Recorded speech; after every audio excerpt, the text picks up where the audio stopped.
Hello, in this video I'm going to cover another what I feel is an essential healing set.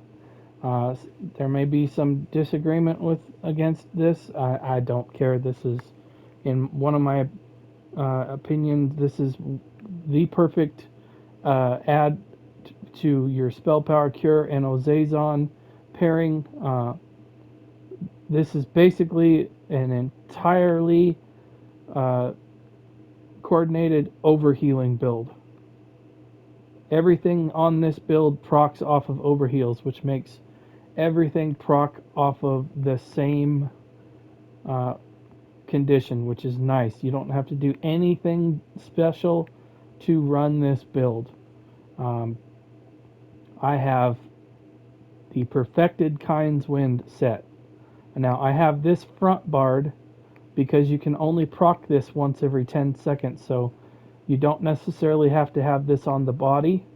I do like to front bar this though because it is dealing with overhealing, so um, I don't have the Dragonstar Arena staff slotted anymore. I kind of got rid of that when subclassing got in here because I didn't feel like the bar space really had room for that illustrious healing and all of these to be used. So what I do is I have this on the front bar, and then I have the Maelstrom's Ice Staff on the back bar, which, like I've said in previous videos, this really ups my DPS, so it just about triples it on my healer, because the only damaging skill that I have on my healer build is my Wall of Elements. So this, instead of just hitting for 784, it hits for almost 2,000 per tick, so that's a great thing. But let's get back to the video. The main focus on this is going to be the Perfected Kyne's Wind set. For the 2-piece bonus, you get Mag Recovery, then you get Minor Aegis for the 3-piece, then you get a real nice 4% Healing Done bonus, and if you have the Perfected version, you will get another uh, line of Mag Recovery. And when you overheal yourself or a group member, you create a pool of Kyne's Blessing under your target for 4 seconds. This will create essentially a stamina and mag recovery for 4 seconds that it ticks for 420 per second. So that's going to total, uh, it's basically 840 recoveries equivalent for 4 seconds. So if you take the 420 and multiply that by 4, you're going to get 1,680 resources there for 4 seconds total. And this has a 6-second cooldown, and then you can proc it again. I also recommend, if you are going to run this build, make sure that you are the healer that runs Enlivening Overflow in your group. This also procs off of overheals, and this will stack another 150 recoveries also on top of the 420 every second. This will give you another 150 recoveries, which equates to 75 every second, basically. Recoveries tick every 2 seconds. Keep that in mind. So if it says recovery, you're going to have to divide it by 2 to see what it is per second. If it's just tells you that it does something every second, such as this right here, then you can double the number to equate to the recoveries equivalency. Because this is every second, then you'd have to double it to get what the recoveries is.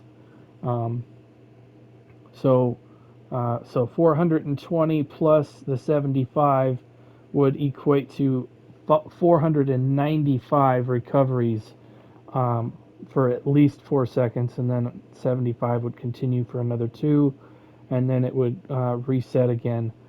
And then this is really, really nice in groups, because the subclassing, what that did, rather than running a DPS line, a tank line, and a healer line on your on your classes how they come. Like for example, this here has all three of those. Well, in subclassing now, we're going, screw that, we're getting rid of the DPS line and the tank line. We want to get healer lines going for this to soup up the healer builds. Well, on a DPS build that's going all DPS, you typically run out of your recovery passives and your resistance passives. So in trial groups, you want to give your groups recoveries because they're going to run out of steam real easily. Synergies are nice and helpful, but I can tell you right now, you see that pool right there that's swirling? All you got to do is proc that on your group, and it's going to hit everybody in your group. And then with everything else that's on this build, you're going to be able to keep their resources full so they can keep doing damage. And then with the Ozazon procking resistances, I mean, this is going to stay up really high for resistances. If you hit minor resolve, for example, and then that, I mean, my resistance went up to almost 24,000 right there. So if you add another 6,000 on top of that, I'm almost at 30,000 resistances for if you add major resolve also. So recoveries is really helpful in groups. People won't run out of resources and continue to cast their spells, especially if they're running banner. Banner can really drain your resources. The cost of spells went up. Beam has cost more now. Flail can be really costing on DPS runs. They keep their stamina in so they can flail if they're on a mag build. That's really helpful to get a pool of resources like this underneath you. Plus, your spells have synergies to them that'll also proc the Undaunted passive, which will help give them even more recoveries. So it's never a bad thing to give them more recoveries. So this is one of the best recovery sets in the game, I feel. I know that a lot of people talk about Stone Talker's Oath. The thing about that is the Stone Talker's Oath is really good and it is mobile, but the one problem with that set is it comes in bursts, and you have to wait every 10 seconds for it to go off, and you have to have somebody actually heavy attack to apply that every 10 seconds.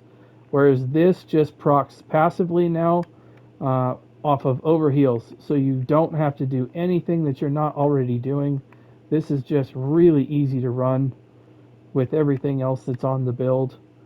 You don't have to do anything out of the ordinary. It just goes. And because it procs essentially every 6 seconds, it's really good for mobile fights too, because it's just going to move with you. You might get a proc out of it, and then boom, it procs in the new spot. 6 seconds later, you move into another spot. You wait 6 seconds, and then you're in a different spot, and then boom, there it is again. It's going to move with you. Again, the Stone Talker's Oath is really good, except for it only comes in bursts.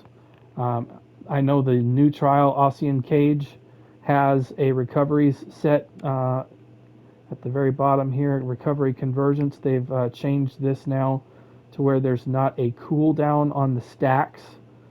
But the problem with this is it is tied to a synergy, so you can only activate this set once every 20 seconds. So it's more resources than Stone Talkers and Kyne's is. However, it only procs every 20 seconds because it's tied to the synergy. So think about that a little bit and the differences between those three. You have to heavy attack with Stone Talkers. Kyne's, you can just cast it, and this comes from Kyne's Aegis. All you have to do is overheal people, and if you're not standing, where you were in a couple seconds, then it'll proc again. It's not really. I mean, it's super easy to proc this, and keep your team in with gas in the tank. It's really a good set. I highly recommend pairing this with Spell Power Cure and Ozazon.